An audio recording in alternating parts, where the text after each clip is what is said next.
Општина Струмица официјално ќе го напушти ЗЕЛС. Јакимовскиот Карпош излезе со слична најава, а од заедницата бараат вразуменост кај двајцата градоначалници. Тие обвинуваат дека заедницата на единиците на локална самоуправа е партизирана, дека се работи по директиви од страна на извршната власт и дека првите луѓе на ЗЕЛС молчат за сите притисоци приредени од министри во владата. Проблемот со водата за пиење ја прели чашата во општина Струмица. Градоначалникот Костадин Костадинов е дециден. Вели се тера политика на грбот на струмичани и врз нивното здравје. Одлуката за напуштање на ЗЕЛС, струмичкиот градоначалник ја соопшти на социјалните мрежи. Напуштањето на ЗЕЛС е во знак на револт поради индиферентниот однос кон Струмица и нејзините граѓани во периодот кога тие се соочуваат со еден од најголемите предизвици, водата за пиење, која што представува основен елемент на животот, но и заради истиот однос по одбивањето од владата на единствениот проект од Струмица за реализација со средства од унгарскиот кредит. Општина Струмица како институција не е удостоена со ниедна писмена одлука од владата и нејзините институции, за нив дознаваме од медиумите. Членството ќе важи исклучиво за законските ингеренции на ЗЕЛС во однос на системите на општините, а за се друго сме надвор од ЗЕЛС. Градоначалникот на Скопски Карпош, Стефчо Јакимовски, тврди дека има многу причини за напуштање на ЗЕЛС. Застана во одбрана на неговиот колега од Струмица, ја повика и градоначалничката на град Скопје и таа да размисли да го направи истото.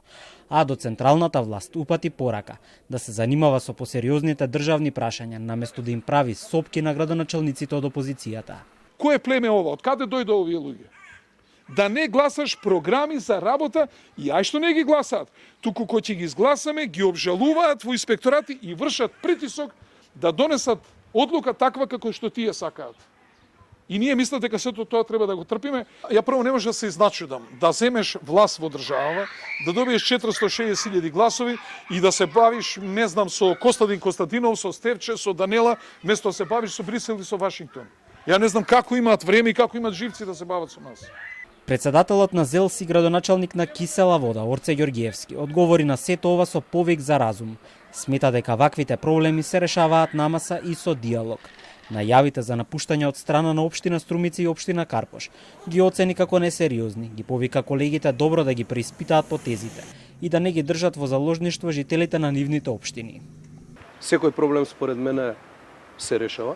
Нема нерешлив проблем, освен нели ако е од Бога тоа, се останато можеме да седнеме и да го решиме на маса заеднички, доколку има интерес и доколку не се крие нешто друго во позадина на целиот процес.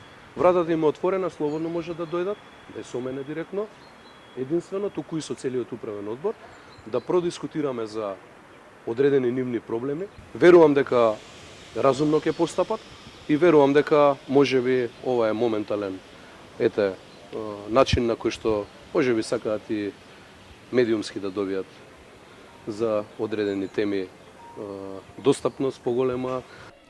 Градоначалникот на Карпош посочи дека председателот на ЗЕЛС не треба да биде од истата партија која е на власт, за да биде во положба ефективно да ги штити интересите на локалната самоуправа. Сепак Јакимовски прифати да се сретне со председателот на ЗЕЛС, Ѓорѓиевски, и кажа дека одлуката за напуштање на заедницата може да биде преиспитана единствено во случај да се коригира односот на власта. Градоначалникот на Струмица Костадинов веќе извести дека денеска ќе испрати официјален допис до ЗЕЛС. Со реакција денеска се јави и министерот за локална самоуправа Златко Перински.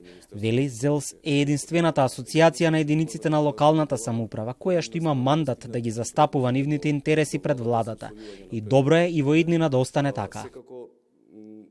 Од наша страна не ги целиме на